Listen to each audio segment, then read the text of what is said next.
January 23rd, 2024 to order. The time is 6 p.m. I'd like to remind everybody to please silence your electronic devices. We're going to start with the Pledge of Allegiance. Trustee Bustamante Adams, could you please? Hand over your heart, ready to begin. I pledge allegiance to the flag of the United States of America and to the republic for which it stands, one nation, under God, indivisible, with liberty and justice for all. Thank you very much. Just to orient us, colleagues, this microphone here is the light is light feeding into our meeting, so they can pick up all of our conversations. This is an formal space, so because it's just the three of us here in terms of discussion, we can just jump in, and there won't necessarily be a need to be acknowledged unless we're all trying to speak at the same time. So if that's okay, we'll just jump in if you have thoughts once we start on the discussion items. All right, Trustee Guzman, were you ready to make a motion to approve the agenda? Yes, I make a motion to approve the agenda. Okay. Thank you, Trustee Guzman. Second. Thank you, Trustee Bustamante Adams. Colleagues, we have a motion by Trustee Guzman, a second by Trustee Bustamante Adams. Please cast your vote. Aye. Aye, that's 3-0. Motion passes. All right, colleagues, we're going to move on. The purpose of our two business items, the purpose of our meeting today is to have a discussion around the items, various items that are coming up for us as a group. Really, we just had this incredible training earlier this month around aligning our work to student outcomes, and we have a unique opportunity to set some boundaries and expectations, some ideas, really set some ideas up in preparation for larger board discussions, which we will have in the coming months. I'm hoping that today will be an appetizer conversation that will lead us to, again, more robust conversation with the board, but hoping that we can start by talking about community engagement in relationship to community meetings that we'll have to establish the goals of the district, of our district. During the training with Ben and AJ earlier this month, they reminded us that we will need to engage the community through community engagement sessions. And we, as a group, discussed some timelines, just very loose timelines in terms of wanting to do this, completing these assignments by the end of the year, or in 6 months, or in 3 years. So I want to start there, actually, when it comes to the timing and timeline of these community engagement meetings. Colleagues, where are you, and where would you like to see where are you in terms of the timing of these meetings? Should they be stretched out through the end of the year? Should we try to do them as soon as possible? What are your thoughts? I'd love to hear them. I think we should start on them as soon as possible. My fear is if we stretch it out through the academic year, families won't be here to engage with us, right? So we have, well, for me, I have Passover, others have Easter, we have, and then we have testing that occurs and then May hits, and families are preparing for the end of the year, taking vacations and things like that with their kids. My fear is that we'll miss really rich discussion that we could probably have through February, maybe the beginning of March. I'm not quite sure when Easter is this year, but I'm sure it's in March. Am I correct on that? Because Passover is early this year. So I'm just trying to think of a good time for us to engage our families when they are focused on academics, because all of our questions will be around student outcomes, right? And if we want our parents to be, and our community members to be focused on those outcomes, then we really need to do it while their kids are in it. Does that make sense? Okay, that's my thought process. Thank you for that. I would also support the urgency. I think that I'm thinking about our engagement of our local municipalities and the legislative representatives. This is a time that they're preparing for session, and so in order to be able to go back to the interim finance committee, in order to speak to other community stakeholders about our student focus agenda, that we need to have the conversations. And I felt the urgency when we had the training, right? And so I think that the timeline should line up with what Trustee Guzman said, especially because of the holidays that are coming up that people celebrate. So I wouldn't delay. I think the timing is now. Thank you. So I hear loud and clear, urgency is key, and February, March timeline is the best time to kind of capture families. February also gives, depending on when, in February gives staff time to help us with locations if we need to like establish those things. Is that enough time, you think, Dr. Larson-Mitchell? Absolutely. Okay, great, super. So with that, with the level of urgency in mind, when it comes to groupings and meeting, ensuring that we can maximize the number of sessions or maximize our participation, what are your thoughts and opinions about pairing members with 2 to 3 members per, community meeting, so that we have, we can have several, more than one, more than 2. How many is too many? How many is not enough? Just some additional thoughts I'd love to hear from you. I'd love to discuss that.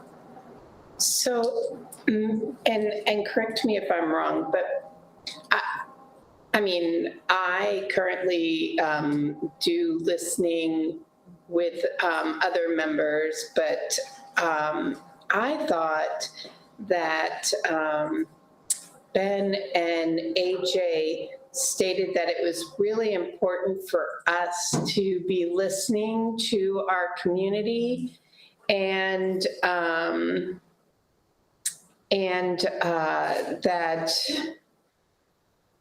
that it was supposed to be, I don't know, I mean, I'm just thinking of my community, right? Mm-hmm. And it goes all the way down to Laughlin.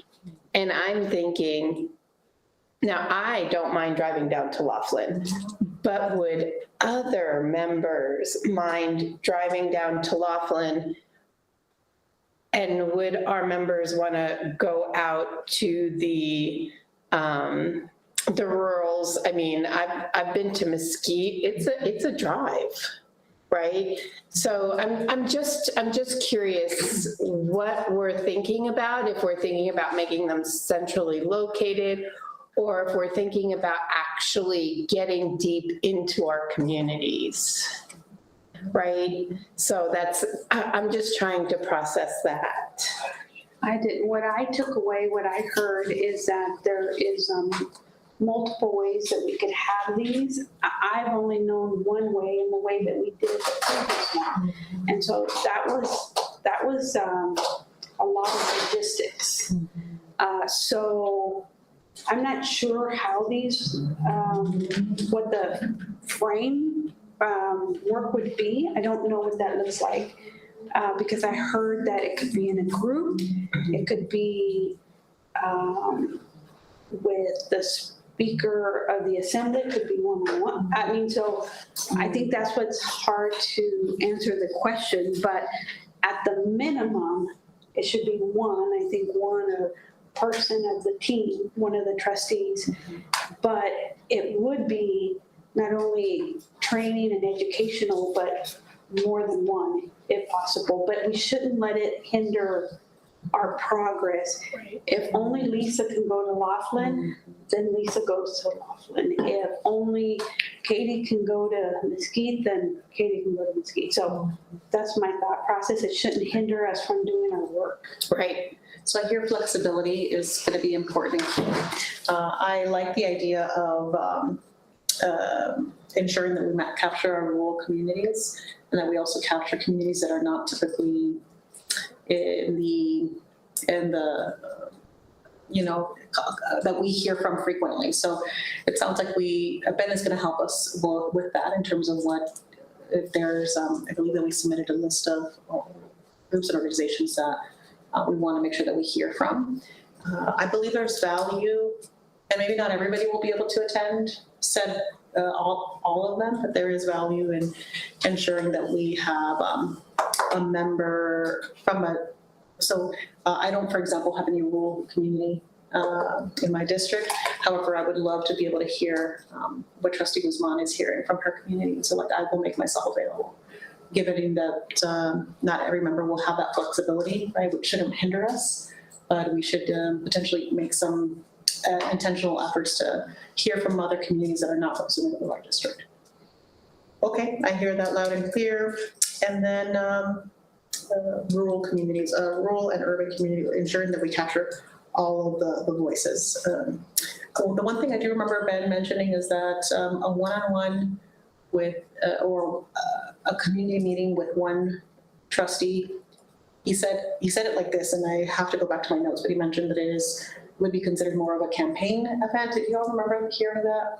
No? He said it was more like a campaign event versus a group or like more than two.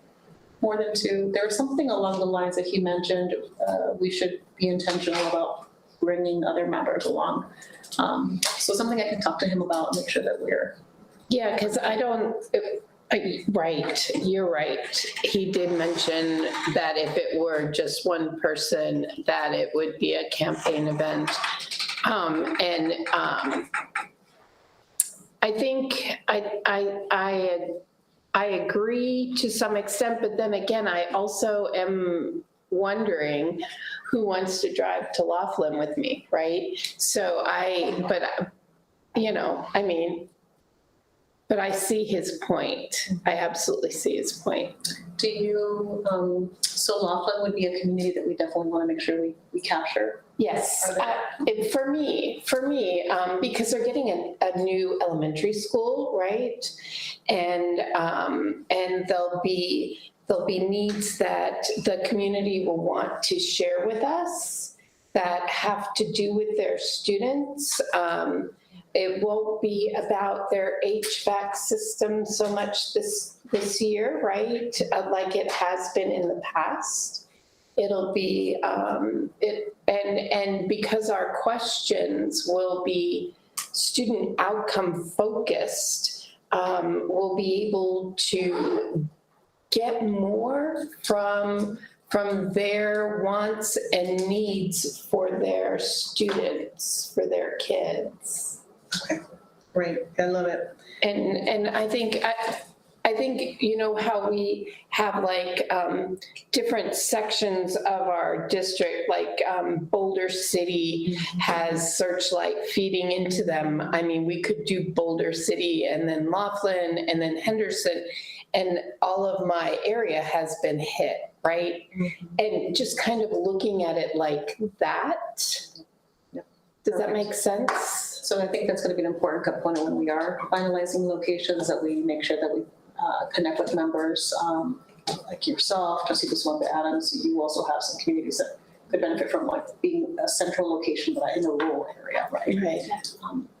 Possibly Trustee Williams as well. We'll have a couple of those areas that she could help us identify some zones, hubs.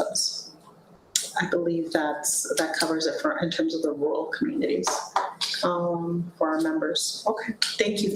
So the one thing that I'm going to touch base with Ben on is the structure of said meetings. Like, what does the structure look like, so that we can start to map out how much time we'll need per session, and then what it looks like for us to, what recommendations he has for us when it comes to the number of members.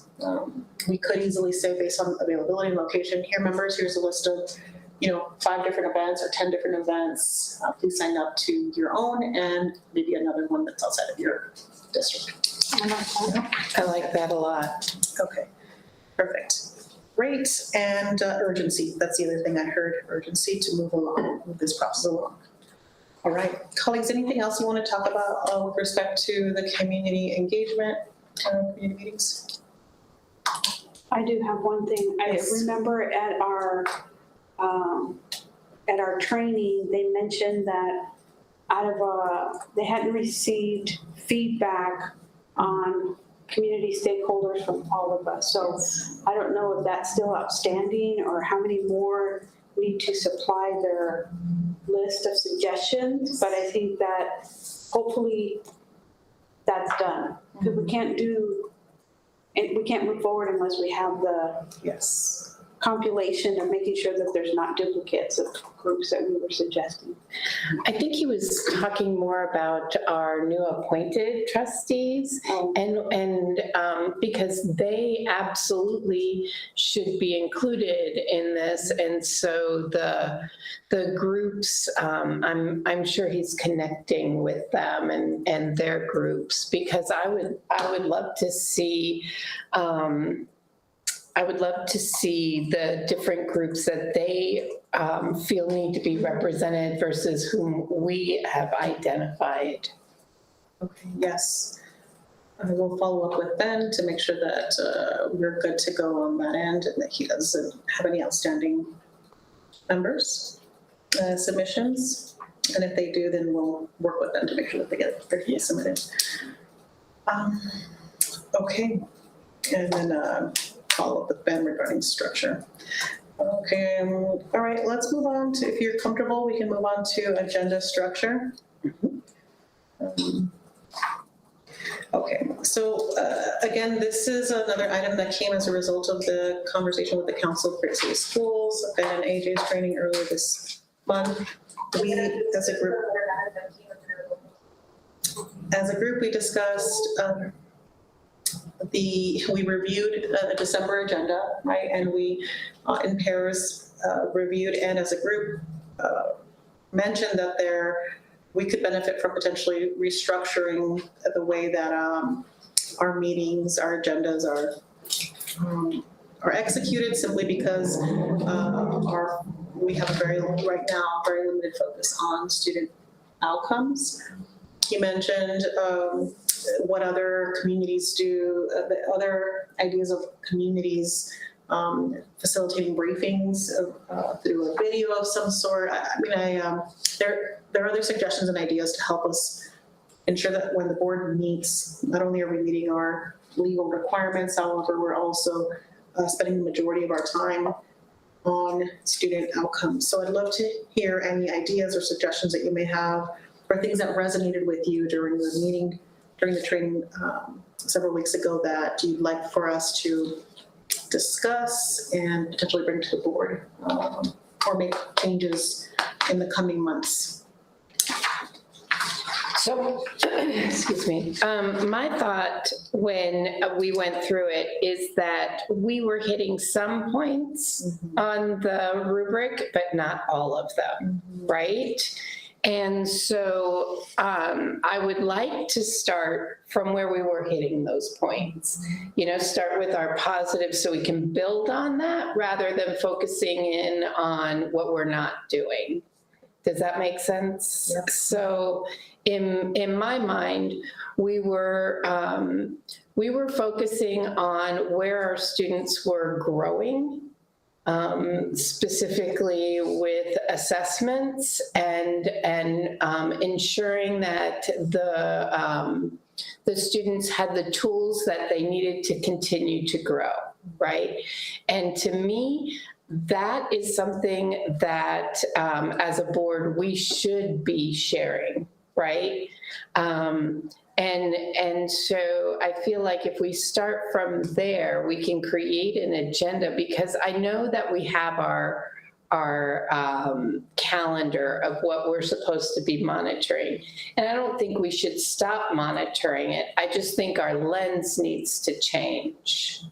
not our actual work. So instead of looking at chronic absenteeism, maybe looking at where there isn't chronic absenteeism, and if there are, if it correlates with their MAPS testing, with their, and what are they doing, right? Does that make sense? Does that look like changing the, for example, reviewing the template, the Yes. presentation template for these type of meetings, these type of presentations? Yeah. I think so. I think so. Dr. Brenda Larson Mitchell, am I on the wrong track, or do you think I'm on the right track? So what I hear you saying, Trustee Guzman, is what AJ and Ben referred to as outputs. So their inputs, outputs, and then our student outcomes. So the MAP growth would be an output, which is an interim measure to see if we're on the right track. So what I took away from the session was a lot of the things we're measuring are outputs. For example, AP enrollment is going to help us monitor if we have kids in AP to have successful AP exam passage, right? Right. Same with dual enrollment. If we monitor how many kids are enrolled in semester 1, semester 2, then we can see how many students successfully passed a dual enrollment course. So yes, I think we need to continue to measure those outputs, such as MAP growth. And the chronic absenteeism that you mentioned, again, could be an output, because if kids aren't in school, they're not going to do well on their MAP growth and then the outcome measures. But just looking at it and kind of changing our lens of how we look at it, instead of it being, how can we, because we always ask, how can we support our kids? How can we change the outlook on it? Instead of doing that, maybe change it to what is working, what we can do to support that kind of, does that make sense? And that resonates with me, Trustee Guzman, when we have challenges, successes, and lessons learned. What I hear you saying is maybe focus on those successes where we are seeing it working, and how do we focus on maybe replicating that in other places? Right. Okay. Right, exactly. Now you guys can push back. But that's just my thought process. Thank you for that. I would not push back. I like what I heard. I would add, for me, what resonated was being more strategic with our time and energy. I did not realize that we were asking the staff to report on so many things until we went through that exercise. And so what resonated was the briefing, maybe the video, right? I know I would love to be able to listen to it on my drive home or on my way to work, right? Hear the briefing. But it would also be transparent for the public, right? So Yeah. I think that increased transparency would add value to our relationships. I'm not sure I know exactly how it would work, but I was very intrigued on the strategic use of our time and energy. Thank you for sharing that. Can I ask a question? Just for clarity, I just want to make sure I understand what you're saying. I'm sorry. So you're talking about like our briefings on the agenda? Yes. I love that idea. That's what they shared. That's what we shared in the Yeah. training. That's what I took away. That it would be more strategic use of the staff time to be able to focus on the student outcomes, and the demand on our time for the amount of meetings that we participated could also be more strategic. For example, right now we currently receive briefings during agenda review, the board, the superintendent and the board chair, the vice president.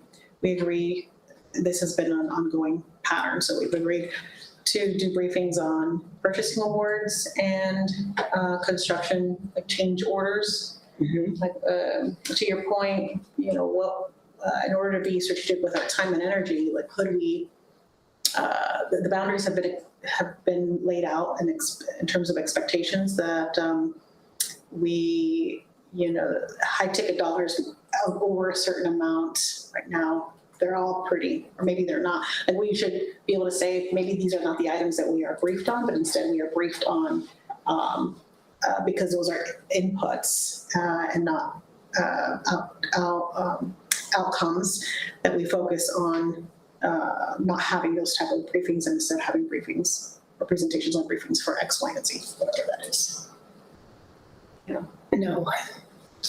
I'm afraid that if we do that, we get away from understanding what's on our consent agenda. Because our briefings, for the most part, are about what is on the consent agenda. I liked Trustee Bustamante Adams' idea of recording that briefing and having it like under, even with the agenda or under the superintendent, because it really is operational, right? All of that is really operational, but having that briefing so that the public, if they have a question about something that's on the consent agenda, they can go look at it too. And then we can continue, because even when we have our briefings, if we have follow-up questions, Joe is there, we can just send our follow-up questions to Joe. Joe gets us the answer back. I just feel like that would be beneficial.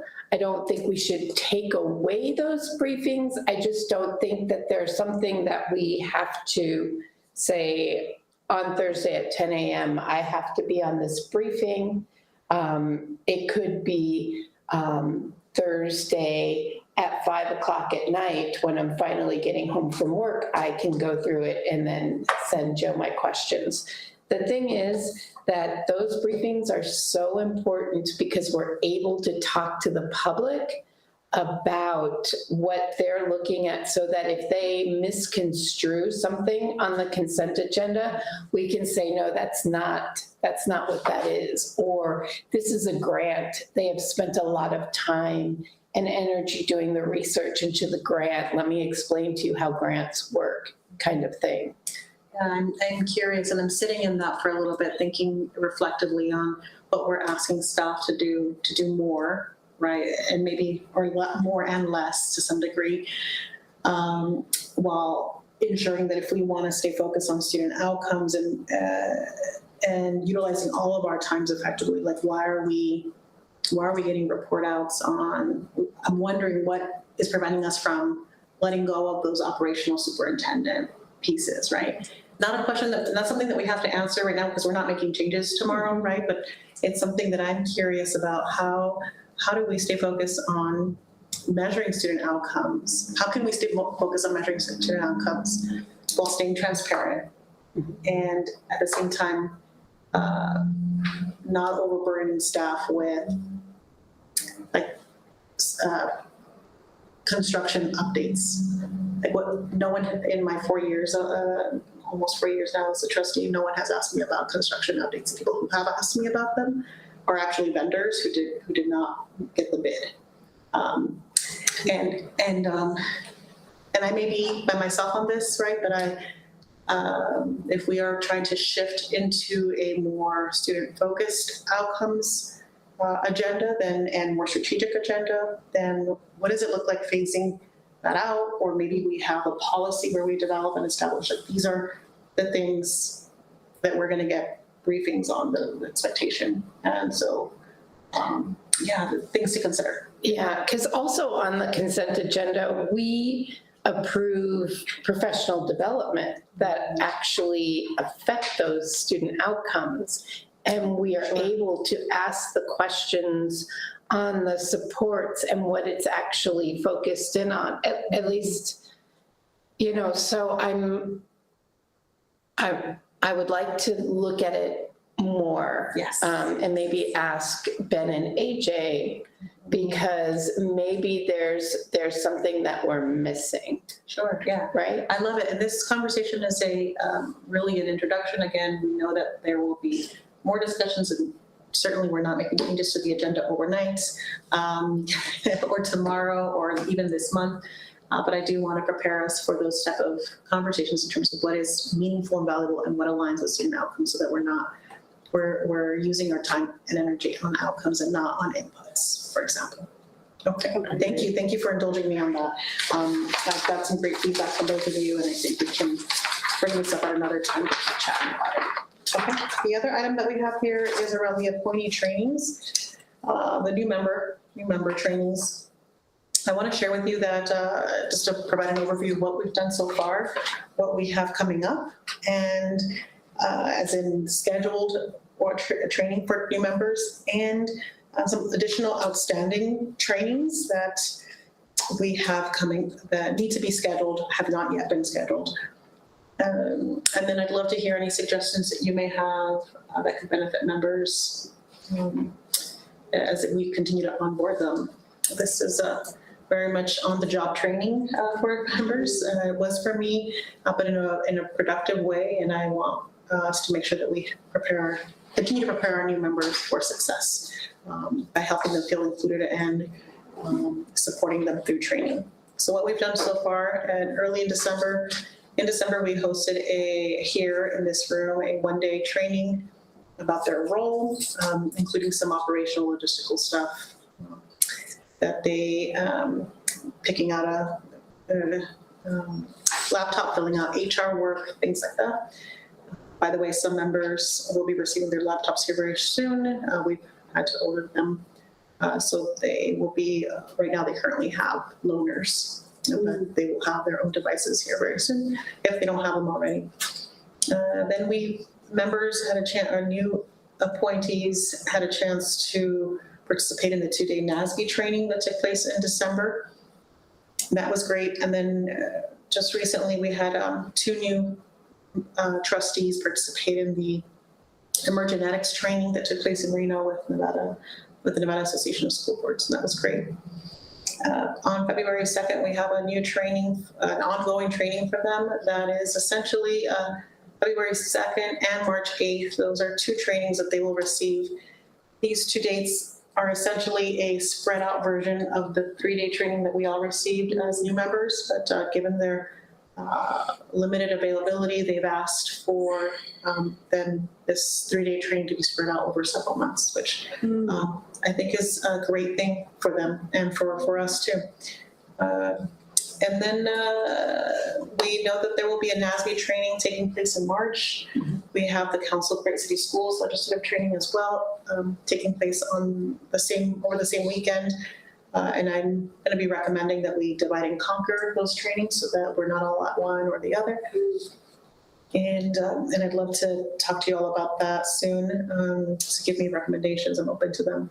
And then trainings that are outstanding, I think we need to continue, as this is an ongoing process, continue to train members on closed sessions and how closed sessions work. Nicole, our legal counsel, typically trains us on ethics and conflicts of interest. Those are trainings that she will help us coordinate to make sure that we continue to ensure that we don't break any ethics or laws.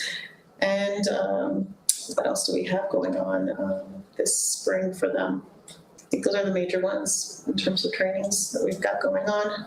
Certainly busy spring for them going into the summer. I believe that there should be a training to some degree on graduations and graduation season and what to expect in terms of that process. So I'd love to hear what other trainings you think or conversations / trainings that we can provide to new members that will benefit them and help them be successful. I have some questions on February 2nd. It's the staff training, right, on all the things that the staff do. So that's basically a fire hose. And then on March 8th, what is that? Is that also staff? Mm-hmm. Okay, thank you. Mm-hmm. And then I think it's really important because we use the Council of Great City Schools so much that they experience the council. And I know it's the Legislative Council in March. I I feel that it would be good for them to hear the advocacy that the council does on our behalf. Sometimes it's hard to understand why we're a part of different things. And I know that when I went to the council the first time, it was eye-opening for me. So that I highly suggest that. I think a training that might be really important is about our committees and what our committees do, because as trustees, we sit on committees, and there's a reason we sit on those committees. There's a reason that they are trustee committees, and so I feel like they really should understand the importance of those committees. Thanks for bringing those two pieces up. Thank you for the suggestion. I hear you saying that our newest members would benefit from participating in the council's legislative conference, and then also learning more about the committees and the importance of committees and how they operate and what role they play. I will put a pin on that particular piece just simply because we have not, I know we typically around this time review committee assignments. I've not done that, and I have not made the determination what role they will play in committees that have voting privileges. So just know that that is something that is a question mark that we'll have to revisit as a group. But they should understand why, Absolutely. right? Sure. Yeah, I've got it in here. Yeah. Thank you. For me, thank you. Thank you for the overview. For me, my thoughts are if our goal, right, as officers was about unity for the group, I would like to be able to receive feedback on are the members feeling included? Is there anything else that we could do to ensure your onboarding? I know that our onboarding was a little bumpy and we need to own that. But so we improve, and I can see an improvement when I was a new member for the first time last year, right? And so we're evolving. So I would love their feedback. I would love to know what additional training they would like to receive. There's, I think sometimes we take it for granted because when you're in the rhythm, we assume that they know how the cadence of our processes. So I would say that. And I know that NASB is having the same, as having a training simultaneously with the Great City Schools. I know that the March focus is on advocacy at the state level. And so that's going to be the focus. I know that it would be beneficial to attend both, but that's not realistic. And I do believe in dividing and conquering and being strategic. Okay, very good. We can definitely make sure that we have, again, we can suggest and offer members, like these are some trainings in this cohort can go, this should go to this potential training in this cohort, or based on their availability. Maybe council does take, is it 4 days, 5 days of your time based on availability? You may not be able to take that time away from your home, but perhaps they can take a 3-day training to attend NASB. And I know for sure I plan to attend the council's conference and hope that we can kind of coordinate and make sure that there's coverage. I suspect Trustee Busmont Adams as a board member, you'll likely attend the NASB. Yes. Yeah, that makes sense. That makes sense. Okay, any other thoughts? Thank you for the feedback in terms of seeking feedback from actual members. Maybe we can come up with a survey of some sort that will give us some direct feedback from them, anonymous, or maybe it can be identified, but maybe some general feedback from members. Yeah, like 4 or 5 questions we could say. I don't know, we could come up with the questions, right, too, because our goal, right, as a group, the three of us was, we're gonna focus on the unity of the group. That's true. And so if that's the intention, how are we doing, right? Because this is all new, and we're at 23 days, is today the 23rd? Yeah. We're 23 days into it. Great. Tell me, I'm wondering, and I know that this was the last business item on the agenda structure, but I do like the survey idea. If maybe we survey all of our members to find out their thoughts on the agenda. Because if we ask our members and we bring that together, I think it would be easier for us to discuss with Ben and AJ what their thoughts are, and maybe we can move forward in a more uniform way. Sure. I mean, because we have access to Google Drive, right, on our trustee. So it wouldn't be like something that people couldn't ask to see the questions and things like that. We're not breaking any open meeting law or anything, asking for feedback, right? Yeah, there are several platforms we could potentially use. I'm sure we can let staff give us some feedback. I think Trustee Guzman, at one point, I remember last year you had mentioned potentially you saw this work for another district where there's members submit questions regarding a particular item, right? And it's a public document, and the responses are typically public as well. Yes. Did you suggest that, Anne? Yes, I did. Okay. So those are also, again, other ways of going about this, but to your point, collecting this information from our members. Yes. From all of our members, so that we can drive a unified approach towards our agenda. So I'll note that. Would we benefit from hearing from our, well, let's start with our newest members and collecting feedback from them. I'd love some suggestions for questions. It doesn't have to be right now, but I'd love for you to process that and see what questions we can ask them. And I'm supportive of a short, brief survey. One of them should be an open-ended question. What training you'd like, and then whatever other two sets of questions we'd like to have, one more. Okay, this has been a really productive conversation, colleagues. I'm so grateful that we can have this and start to map out what the next couple of months will look like. I will work with Dr. Larson Mitchell, Joe Caruso, in terms of identifying dates that will work for the district, if there is going to be involvement for the district, and I'll talk to Ben as well in terms of what structure exists, so that I can come back to both of you and say, here, this is we've got a framework to potentially present to our members before the next meeting that this discussion will take place. Okay. Anything else of this item before we move on? Okay. We have the next section is public comment.